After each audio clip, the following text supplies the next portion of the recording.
Bonsoir à tous, bienvenue dans Face à la collectivité, votre rendez-vous que vous donne ATV Guyane. Et vous l'avez remarqué, cette semaine, on vous donne rendez-vous tous les soirs à 20 h, puisque nous recevons tous les candidats. La question web, la question de la personnalité civile, le Zap Info, notre chroniqueur politique Farouk Amri qui a fouillé dans les dossiers pour la rubrique Face aux électeurs. 40 minutes avec notre invité pour en savoir plus sur son programme pour la CTG. Face à la collectivité accueille ce soir Silvio Létard.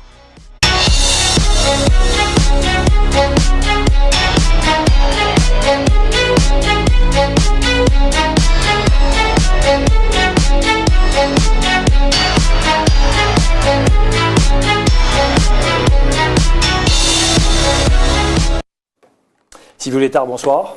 Bonsoir. Comment allez-vous? Mal. Pourquoi? Mon pays va mal, donc je vais mal. Dire que je vais bien aujourd'hui, la santé ça va bien, bien sûr, mais je suis un homme politique. Quand ça va mal, je dois dire que ça va mal. Sinon, la population compte sur nous pour dire ce qui ne va pas. Vous allez nous dire, bien sûr, et vous allez nous expliquer tout cela pendant 40 minutes. Vous êtes un candidat que l'on connaît moins. Est-ce que vous avez un parcours politique? Politique, oui. Oui, je dirais, dans le sens où la politique, c'est l'ensemble des actions pour tous les citoyens. C'est-à-dire être dans une association, on fait de la politique, puisqu'on fait du social. On est dans le sport, on crée un dynamisme autour de soi. On est avec les gens, oui, j'ai toujours fait de la politique. Ah, ce n'est pas seulement être dans un parti et être aux affaires. Pas du tout, pas du tout, pas du tout. Être aux affaires, c'est qu'on est décideur. Mais lorsqu'on est avec les autres, on fait de la politique également. Parce que le sens premier de la politique, quand même, c'est l'économie et le social. Alors, vous voulez être le futur président de cette nouvelle collectivité aujourd'hui. On peut le dire, vous êtes au chômage. C'est quoi le message? C'est un message... Comment vous expliquer ça pour Alors, si je me permets de le dire, c'est parce que vous l'avez dit dans les médias. Tout à fait, mais je confirme, non, ce n'est pas une tare. C'est vrai qu'en Guyane, on a tendance à pointer du doigt le chômeur. Mais il y a beaucoup de chômeurs, vous savez, Gilles, que ce n'est pas de leur faute. Ils sont chômeurs par la force des choses. Aujourd'hui, j'ai préparé quand même ma création d'entreprise depuis plus de 8 ans. Vous avez quitté la fonction publique? J'ai démissionné de la fonction publique justement pour... Bon, alors ça c'est autre chose, c'était pour être un homme libre, c'était pour ne pas avoir comme patron le gouvernement, puisque lorsqu'on est un homme politique, lorsqu'on a un patron qui s'appelle le gouvernement, c'est difficile et c'est même mission impossible. C'est la raison pour laquelle nous voyons ce qui se passe aujourd'hui. Nous voyons par exemple M. Tienglang qui est président du Conseil général, le préfet lui dit « Attends, tais-toi petit, moi je vais demander de l'argent pour toi puisque tu es capable de demander des choses comme ça. » M. Rodolphe Alexandre, en change de statut, on lui dit « Écoutez, faites un prêt, démerdez-vous, je ne vous donne pas d'argent. » Ça veut dire que ces gens-là ne peuvent pas se mettre debout devant leur patron. Et c'est normal d'ailleurs. Alors justement, vous dites vous ne voulez pas avoir comme patron l'État, mais si demain, si vous êtes président à cette future CTG, l'État sera toujours votre patron? Non, pas avec le statut que nous réclamons. Puisque nous demandons un statut quand même conforme à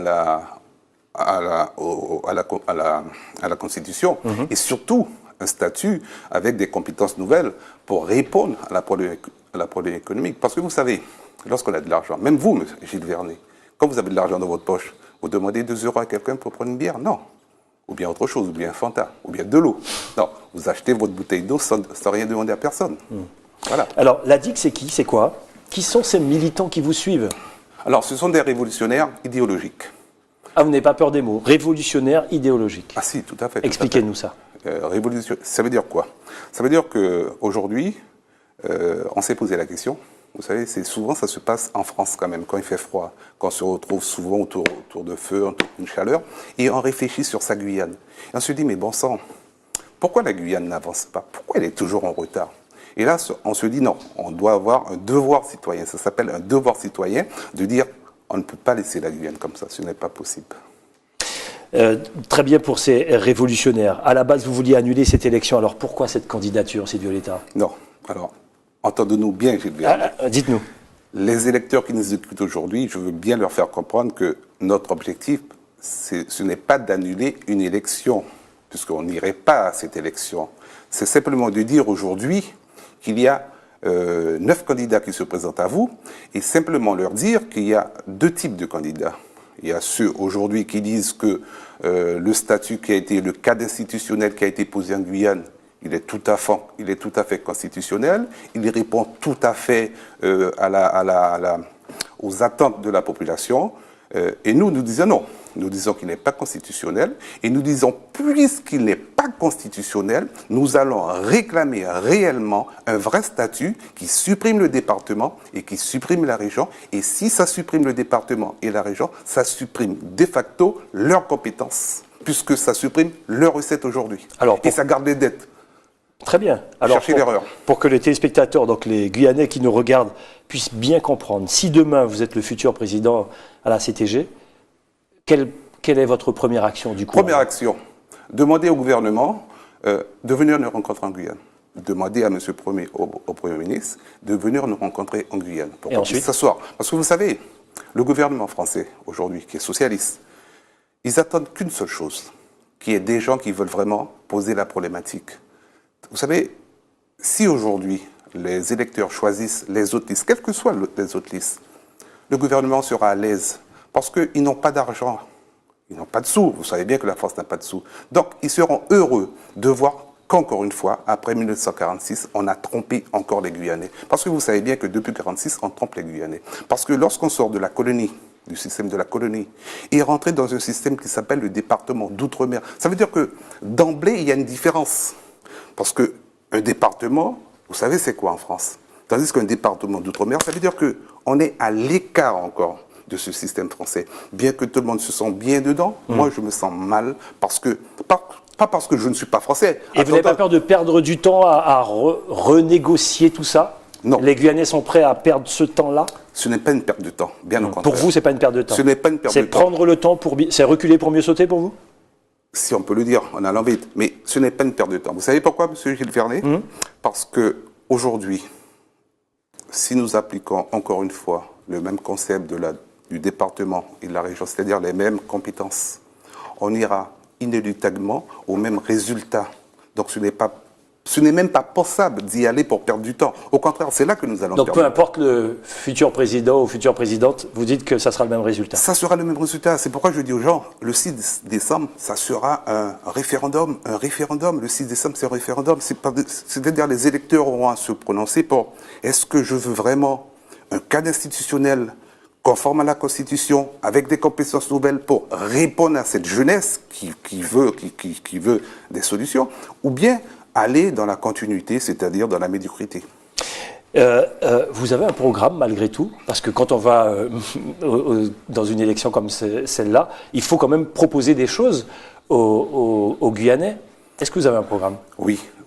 Alors, j'ai des programmes particuliers. Quel genre de programme du coup? Par exemple, j'ai un programme qui va peut-être qui fera du bien à toutes les porte-monnaies, parce que vous savez bien, la situation de la Guyane n'est pas bonne, il y a beaucoup de chômeurs, c'est-à-dire le niveau de vie des Guyanais, c'est-à-dire il y a beaucoup de gens qui ne travaillent pas. Donc ça veut dire qu'aujourd'hui, par exemple, on a un programme phare qui dit, si nous arrivons au pouvoir, nous allons supprimer la totalité de l'octroi de mer sur l'eau et l'électricité.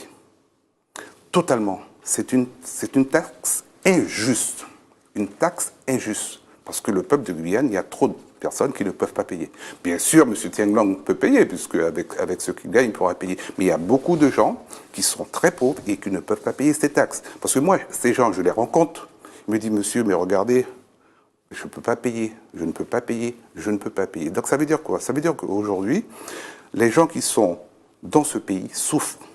Et nous disons, écoutez, on a une solution pour que vous puissiez arrêter de souffrir, puisque ce n'est pas la peine que vous continuez à souffrir. Mais dire ça, c'est bien. Donc je dirais aussi, notre programme, je peux développer mon programme. Vous allez développer tout à l'heure avec Farouk Amri. Mais je dirais que mon programme, c'est le programme de tous les autres candidats. Parce que tous les autres candidats, je vois, il y a des très beaux programmes. La seule chose qu'ils n'ont pas dans le programme, par exemple, j'ai ajouté ça l'autre jour sur une des chaînes concurrentes, c'est de paver les routes au nord. Parce qu'ils ont de très beaux projets. Sauf qu'aujourd'hui, ils ne pourront pas réaliser ces projets. On a bien compris l'ironie des programmes avec les autres candidats. Avec vous, nous allons débattre sur l'actualité du moment. Merci. Voici sans plus tarder le Zap Info réalisé par la rédaction d'ATV Guyane. Malgré l'apparence normale et tranquille des écoliers, un sujet occupe toutes les conversations. Je trouve ça un peu bizarre que les gens tuent des autres, mais ils se tuent eux-mêmes. Juste parce que dans sa religion, on dit que s'ils tuent des gens, mais s'ils se tuent, ils vont directement au Paradis. 128 personnes et qu'il y a eu 3 kamikazes. Et ça t'a fait peur, ça? Oui. Aujourd'hui, des fois j'ai peur. Des fois j'ai peur. Des fois je dors et j'en rêve. Et boum, directement ça a éclaté. J'ai voltigé de l'autre côté de la rue où j'étais sorti. Quand je me suis relevé, quand je me suis rendu compte que j'étais vivant, donc moi je me suis relevé, j'ai couru, ça a commencé à courir de partout, tous les gens ont commencé à crier, les gens ils étaient en sang, ça a commencé à crier de partout, donc, je n'avais jamais vu telle chose. Et je ne pensais pas vivre une telle chose ici en France, moi. Parce qu'à la base, ces trucs-là, on les voit à la télé, on les voit dans les reportages quand ils montent dans les pays qui sont en guerre et tout, mais jamais je ne pensais vivre ça ici un jour. L'islam n'a rien à voir avec ces actes terroristes. Et ce sont des terroristes n'ont aucune religion. Donc aussi simple que ça.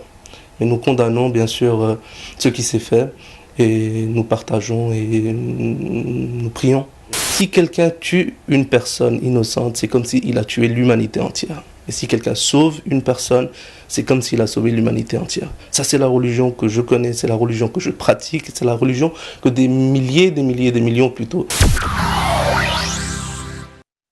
Voilà pour le Zap Info, vous avez compris, ça se passe autour bien sûr des attentats. Dans un premier temps, on a vu effectivement les attentats expliqués aux enfants pour pas qu'ils aient peur. Nous allons parler de Daesh tout à l'heure. Sur les attentats, comment les choses ont touché la population guyanaise. Comment expliquer ça aux enfants? C'est un sujet très délicat parce qu'en ce moment, on était en train de faire l'amalgame entre les musulmans et les terroristes. La religion musulmane n'est pas constituée que de terroristes.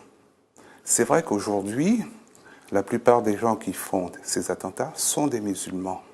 Mais, donc ça veut dire que c'est un sujet très complexe. Vous avez vécu dans l'Hexagone, hein? Tout à fait, dans l'Île-de-France, à Paris, je travaille à Paris.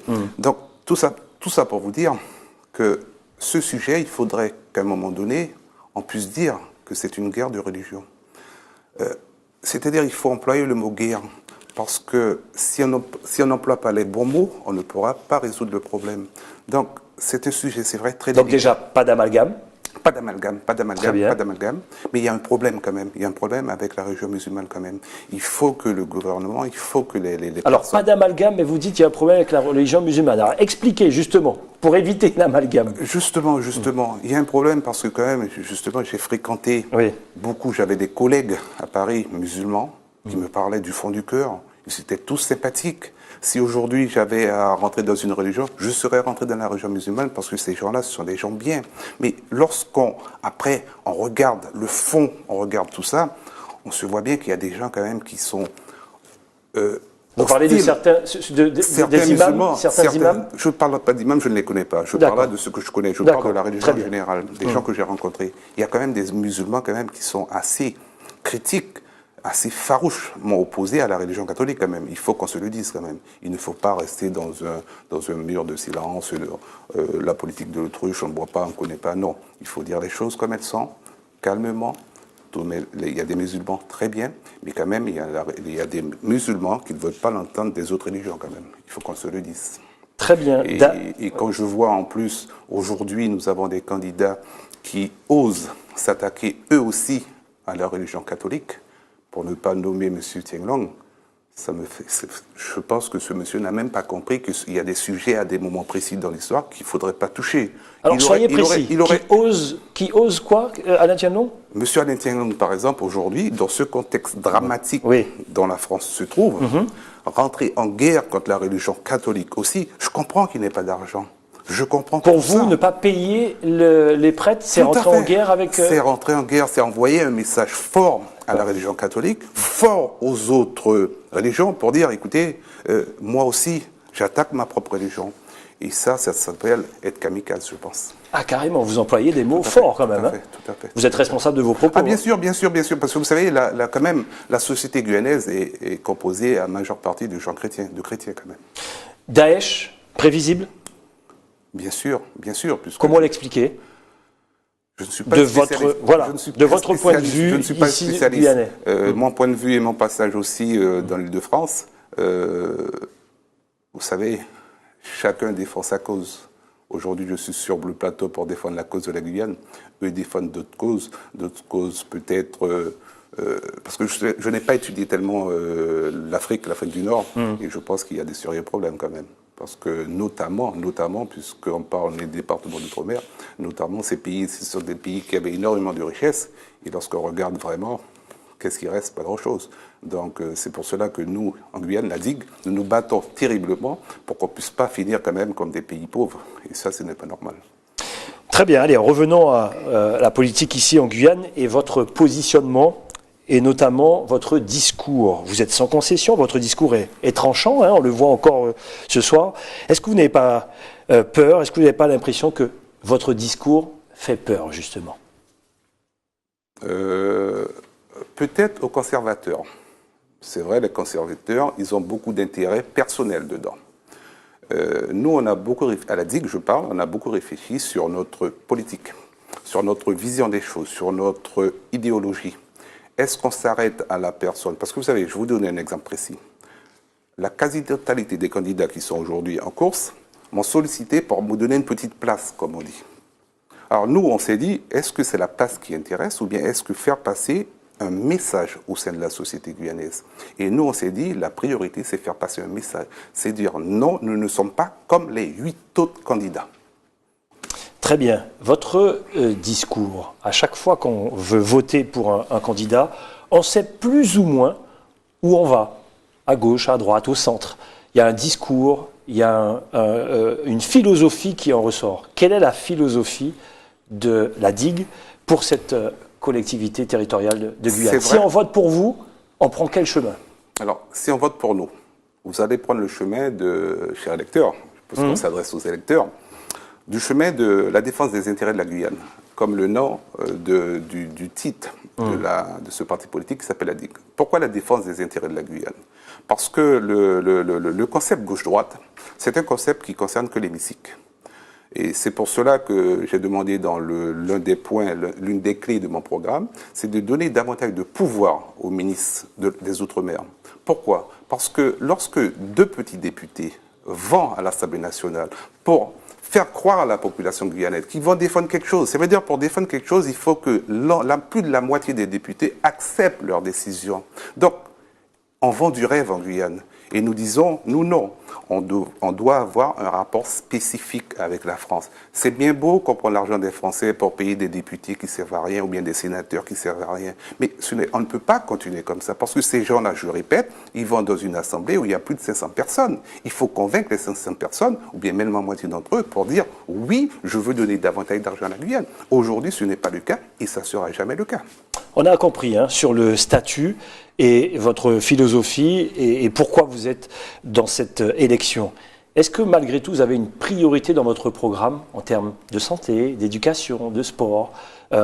Comment vous développez votre programme là-dessus? Comment dire aux Guyanais, si je suis demain le président à la CTG, je vais m'atteler à la formation, au sport, je vais regarder sur l'économie, le développement économique, malgré tout?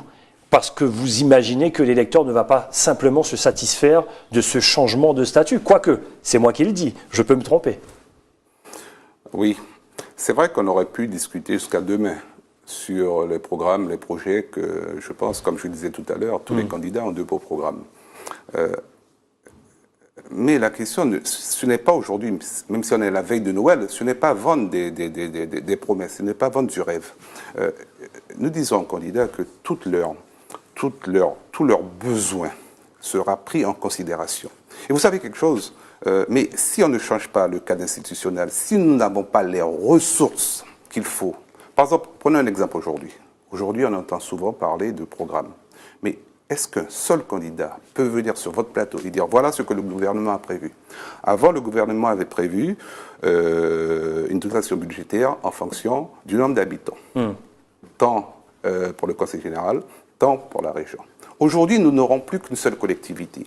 Est-ce que cette dotation par habitant a été multiplié par 2, a été divisé. Est-ce que quelqu'un peut me donner cette réponse? On est aujourd'hui dans de l'incantation. On est dans le mensonge aujourd'hui. Tout le monde ment? Tout le monde ment. Il y a 8 autres candidats, il n'y en a pas un Écoutez, qui, à vos je yeux... suis honnête avec vous. Quand je leur dis ça, ils comprennent. Oui, mais on ne peut pas faire, vous comprenez, il ne faut pas entrer en... Donc on n'imagine même pas une fusion avec un autre parti? Il y en a Aujourd'hui, pas... non. Aujourd'hui, non. Aujourd'hui, non. Tant qu'un parti aujourd'hui ne viendra pas sur votre plateau dire, en effet, on veut s'attaquer aussi au cadre institutionnel pour permettre à la Guyane d'avoir réellement les moyens de sa politique économique pour rendre justement ce dont vous me parlez, c'est-à-dire pour rendre à la population, la population heureuse. Tant que ça ne sera pas fait, ce cadre institutionnel, avec les compétences qu'il faut, avec les moyens qu'il faut, Monsieur Gilles Vernet, cher lecteur, vous n'aurez rien, malgré les promesses de Noël. Comme ça, les choses sont claires. Vous pourrez continuer à répondre aux questions parce qu'il a fouillé, notamment sur vos propos. Il a regardé tout ce que vous avez fait, ici et là, dans les médias. Allez, sans plus tarder, place à la rubrique Face aux électeurs avec l'arrivée de Farouk Amri.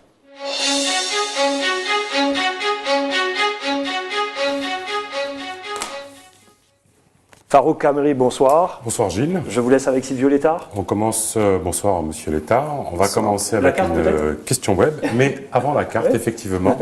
Donc, amis téléspectateurs, une nouvelle fois, une fois de plus, ceci n'est pas un droit ou un devoir, n'est pas qu'un droit ou un devoir, mais surtout un pouvoir. Alors, servez-vous-en. On commence avec la question web. Question web qui nous vient de Fanny de Rémire-Montjoly. Oui. Que devra faire la CTG pour adapter les lois et les règlements? Oui, c'est une question très longue, puisque aujourd'hui, cette question, elle est au cœur de notre campagne. C'est pour ça qu'on l'a sélectionnée. Merci beaucoup, merci beaucoup. Elle est au cœur de notre campagne. Pourquoi? Parce que aujourd'hui, la CTG, je le répète encore pour ceux qui n'ont pas encore entendu, la CTG, c'est un statut de l'article 72 de la Constitution. L'article 73 existe. Hein. Je répète, la CTG, c'est-à-dire la collectivité territoriale, c'est un statut de l'article 72 de la Constitution. Ça veut dire qu'aujourd'hui, lorsqu'on me parle de CTG... J'ai été regardé dans l'article 72, je me suis permis, puisque vous l'avez évoqué sur un autre plateau télé, il n'y a pas du tout de mention de département d'outre-mer sur l'article 72.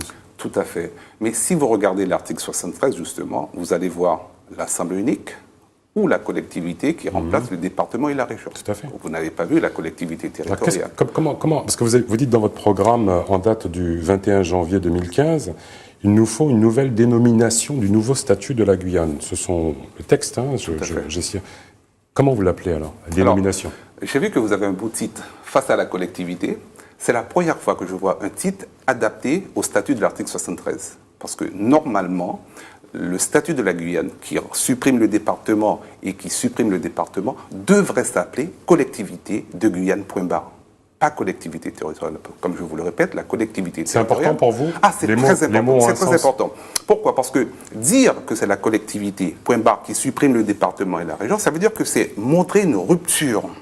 Et si on montre une rupture, on montre la fin de quelque chose et le début de quelque chose. Tandis qu'aujourd'hui, pendant longtemps, les élus qui ont, notamment de la commission... C'est le mot territorial qui vous gêne en fait? Non, nous sommes dans le cadre institutionnel, nous sommes dans le cadre de la Constitution française, à moins que nous soyons des sous-français. Je ne pense pas que nous soyons des sous-français. Vous demandez de nouvelles compétences. Quelles seraient ces nouvelles compétences qui n'existent pas actuellement? Alors, aujourd'hui, nous avons les compétences de la région et du département. C'est-à-dire, aujourd'hui, le président qui sera élu ne pourra pas mieux faire qu'avant. Voilà ce que ça dit. A priori, il y a d'autres compétences qui sont générées par la CTG. Écoutez, notamment celui de faire en sorte de proposer des adaptations réglementaires et législatives au contexte du territoire. Tout à fait. Mais lorsque un texte... C'est énorme. Lorsqu'un texte, monsieur Farid, n'est pas constitutionnel, est-ce qu'on peut se baser dessus? Puisque tout c'est une question de logique, tout c'est une question de dignité. C'est pas marqué dans le bar. Tout c'est une question de... Aujourd'hui, n'importe qui peut contester la loi qui a été produite en 2011. Ça veut dire que ce texte où tout le monde s'appuie dessus n'est pas légal, n'est pas constitutionnel. Vous êtes républicain? Très fortement. Alors, très fortement. pourtant, justement, les électeurs ont entériné le choix de 73. Pourquoi y revenir dessus Le choix des électeurs, il a été libre. Les électeurs n'ont pas été libres. Vous savez pourquoi en 2010, parce que vous me posez des questions, je suis obligé de répondre. En 2010, on a forcé les électeurs à voter 2 fois, à aller répondre à 2 questions référendaires. Ce n'est pas normal, puisqu'on ne peut pas demander à quelqu'un de réfléchir, de faire une campagne électorale sur l'article 74, et puis faire une campagne électorale dans le même laps de temps sur l'article 73. Donc, à quel moment l'électeur doit dire oui ou non? À quel moment on doit faire cette campagne électorale? Ça veut dire que l'électeur a été bafoué dès le départ. C'est pour cela qu'aujourd'hui, je dis que les électeurs n'ont pas voulu changer de statut, parce que les électeurs même me disent aujourd'hui, je ne comprenais rien. Vous comprenez? Mais pire, ça va plus loin, monsieur. Lorsqu'en 2009, un président de la République, M. Sarkozy, fait un décret et dit à l'article 1er, les électeurs auront à choisir pour l'article 74, et dans l'article 2 de ce même décret, qui fait 4 lignes, ce décret il n'est pas long, hein, il y a de grands juristes en Guyane, je sais, mais dans ce même article, on dit, attention, si vous votez non, vous serez reconsulté pour l'article 73. C'est de la folie, monsieur. Donc aujourd'hui, je dis que l'électeur de Guyane n'a pas choisi, il n'a pas été libre. Et puis en plus, monsieur Farouk, excusez-moi. Monsieur Farouk, tous mes respects. Je vous en prie. Il faut savoir que les électeurs de Guyane ont voté à 14%. 14%, on ne peut pas faire un peuple changer de statut. Sinon, vous seulement, vous allez dire « je veux changer de statut ». Il n'y avait pas de vote minimum. Bon, voilà. Temps. Mais donc, vous avez raison, dans l'absolu, normalement, il faut 25% minimum. Et ça encore, c'est la Constitution. Alors, on va parler un peu de vous. On passera à la question à la personnalité. Très bien. Une petite question rapide. J'imagine que si vous êtes élu à la tête de la CTG, vous allez devoir entreprendre des choses rapidement. Vous êtes en capacité de le faire? Ah, tout à fait, je suis déterminé. Pourquoi vous mettez autant de temps à créer une entreprise? Vous avez évoqué tout à l'heure avec Gilles Vernet que vous mettez, ça fait 8 ans que vous cherchez à créer une entreprise. Tout à fait, On peut douter quand on est électeur de vos capacités. Tout à fait. Mais ça, je l'explique à chaque électeur. Aujourd'hui, actuellement, par exemple, si vous voulez créer une entreprise, vous allez voir, c'est la croix et la manière. Mais 8 ans, ça fait beaucoup quand même. 8 ans, ça fait beaucoup, c'est énorme. C'est-à-dire, avant de démissionner, j'ai préparé mon entreprise. J'ai eu le temps de démissionner avant que la création d'entreprise arrive. Ça veut dire qu'aujourd'hui... Ce qui est curieux d'ailleurs, comme démarche. Non, il le fallait, parce qu'il y avait une échéance, c'est-à-dire depuis longtemps, depuis 2009, j'avais vu qu'on trompait le peuple de Guyane, et je me suis dit non, il faut que je vienne à cette élection pour dire au peuple, attention messieurs, attention, réveille un petit peu. Bon, très bien. On passe à la question de la personnalité civile. Et ce soir, c'est Gilles Suzanon, président de la Jeune Chambre économique, qui vous pose une question. Bonjour, je suis Gilles Suzanon, président de la Jeune Chambre économique de Cayenne. On a vu dernièrement que la situation énergétique de la Guyane est importante pour le développement économique. Quelle vision avez-vous de cette situation énergétique et que pensez-vous de la programmation pluriannuelle de l'énergie ?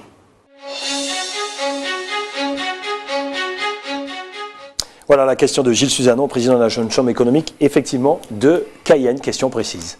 Oui, sa question elle est précise. Sa question est au cœur de la vie de chaque citoyen qui vit en Guyane. Mais sauf qu'aujourd'hui, la Guyane, vous savez, c'est une grande surface. Ce n'est pas une île. Même si on a tendance à mélanger la Guyane et les autres pays.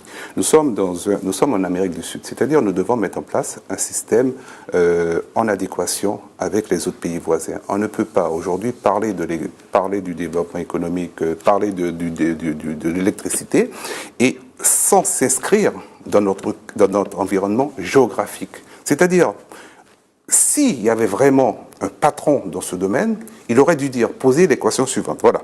Nous sommes en Guyane, nous sommes sur un grand continent, nous sommes sur un continent d'avenir. Cette question d'électricité doit être prise en compte avec les pays voisins et non pas tout seul, penser à la Guyane tout seul. C'est-à-dire on doit aujourd'hui mettre en place vraiment un vrai dispositif pour pouvoir répondre à la desserte de l'énergie dans toute la Guyane, mais surtout se connecter avec les autres pays voisins, c'est-à-dire rentrer dans un cadre futuriste. Parce qu'aujourd'hui, être dépendant des autres voisins potentiellement. Et on a vu l'Ukraine, la Russie, parce qu'il y a des liaisons comme ça internationales. il faut de bonnes relations. Oui, mais si jamais les relations se dégradent, comment on fait? D'un coup, si l'électricité provient du Brésil ou du Suriname? Non. Chaque pays doit être en possibilité de s'autosuffire. Ah, d'accord. Donc ce serait quoi pour vous, pour remplacer par exemple la centrale de dégradé des cannes? Vous vous orienterez vers quoi comme production énergétique? La centrale de dégradé des cannes aujourd'hui. Alors, avant de parler de tout ça, de ces grands projets à la pharaonique, je disais pour le budget de cette collectivité qu'on ne connaît même pas, je rappelle, officiellement qu'on ne connaît même pas. Si, on le connaît. On a les chiffres. On le sait. C'est Vous 620 devriez millions. le savoir. Ah, vous allez me le donner alors? Oui, 620 millions. Vous les avez pris où ces chiffres? Parce que moi je veux les trouver. Eh ben, a priori, ils sont communiqués et ils sont accessibles. Il y a 400 millions du département et 200 millions de l'État. Ah, d'accord, excusez-moi. Vous me parlez du département et de la région toujours? Oui. Ah, vous n'avez pas encore tourné la page?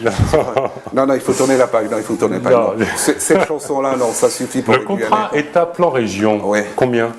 Alors, le contrat est en plein région. Alors moi, aujourd'hui... Est-ce que vous savez le chiffre? Non, mais je sais très bien. Mais on est dans la chronique. Je fais de la chronique aussi. Bon, alors allez-y. Alors, tout ça pour vous dire qu'aujourd'hui, le département a été supprimé, la région a été supprimée. Ils ne sont pas encore supprimés. Jusqu'au 31 janvier, ils ne sont pas supprimés. D'accord. Vous vouliez être rigoureux. Jusqu'au 31 janvier, mais le nous sommes département d'accord, et la région existent. Nous sommes d'accord. Donc, je parle du budget. C'est-à-dire, vous avez bien entendu quand même qu'il y a eu la dernière séance plénière de ces deux collectivités territoriales. Donc, ça veut dire que leur budget, c'est fini. Donc, aujourd'hui, nous aurons dû parler normalement du budget de la collectivité de Guyane et non du budget du département et de la région. On doit pas être nostalgique. C'est vrai que Rodolphe Alexandre, il est historien, il aime rester dans l'histoire, mais il aura le temps d'écrire son livre. Ce n'est pas normal. Comme le temps défile, juste, vous voulez supprimer l'octroi de mer pour l'électricité? Excusez-moi, je n'ai pas répondu à la question tout à l'heure parce que... Il y avait une première question. Ah, sur le truc constitutionnel. Non. Sur l'électricité, pour assurer... Monsieur Suzanon, oui. Monsieur Suzanon. Je rappelle encore à Monsieur Suzanon, lui qui est au cœur de l'économie, il sait bien quand même que sans argent, on ne peut rien faire. C'est pour cela que je dis le cadre institutionnel, il faut poser ce cadre institutionnel, il faut avoir les moyens de sa politique. Aujourd'hui, nous n'avons pas les moyens de notre politique, Monsieur Suzanon. Il faut que vous compreniez ça quand même. Ce serait combien pour vous juste le prix d'un mètre cube d'eau en Guyane? Est-ce que vous le connaissez? Je sais que c'est... Vous savez, je sais que c'est plus cher c'est plus cher qu'en France. C'est beaucoup moins cher. Non, mais attendez. C'est beaucoup moins cher. Vous parlez de quoi, là? Du mètre cube d'eau vendu par la SGDE. Du mètre cube. Non, mais je disais, justement, je parlais de l'octroi de mer tout à l'heure. Justement. Je faisais le ratio. C'est-à-dire, lorsqu'on regarde, parce que moi, j'ai fait quelques années à Paris, lorsqu'on regarde la facture d'eau, lorsqu'elle arrive, et la facture d'électricité, on se rend compte qu'à Paris, je payais 19%. On ne me l'a pas raconté. J'ai été justement en mutation pour qu'on ne puisse pas me raconter n'importe quoi, pour dire, ouais, tu pas connaître rien, tu pas connaître rien. Aujourd'hui, je peux prouver ma facture d'eau que je payais à Paris. C'est plus cher en Guyane. C'est plus cher, parce qu'aujourd'hui, à Paris, malgré il n'y a que 19% de taxes à Paris, en Guyane, il y a près de 50% de taxes. Nous sommes d'accord? Le kilowattheure d'électricité? Et c'est pareil, c'est le même ratio. L'octroi de mer est trop cher en Guyane. C'est 19% à peu près en France, c'est pareil, c'est le même ratio, c'est près de 50% aussi. 14 euros le kilowattheure. Et ce n'est pas normal. Le 10 mai, ça évoque quoi pour vous, le 10 mai? Le 10 mai? Le 10 mai. Attendez. C'est la journée de mémoire contre l'esclavage, la loi Taubira, la journée du 10 mai. Et pourtant, dans votre programme, oui, tout à fait. vous demandez déclarer une journée internationale pour commémorer la souffrance de tous les esclaves. Le 10 mai, ça vous suffit pas? Non, monsieur, ça ne me suffit pas. Pourquoi? Je vais être simple avec vous. Aujourd'hui, on entend beaucoup parler de la loi Taubira. Ça, c'est une bonne chose. Il faut savoir quand même, à la décharge de Mme Taubira, qu'elle voulait quand même parler de compensation financière. Et la compensation financière a été balayée d'un revers de main, cette compensation financière. Ce que je reproche à Mme Taubira, c'est d'accepter de faire une loi pour simplement que les colonisateurs, je dis bien que les colonisateurs, acceptent de dire simplement, c'est comme si je vais vous dire, aujourd'hui, vous avez été violé.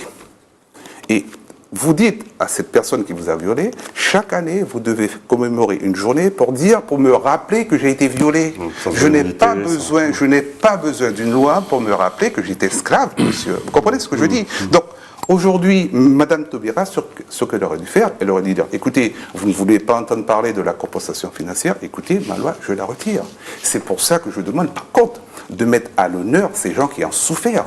Parce que celui qui parler de journée internationale. Tout à fait. Celui qui a rendu la liberté, c'est bien. Il a estimé qu'il a trop fait souffrir un peuple.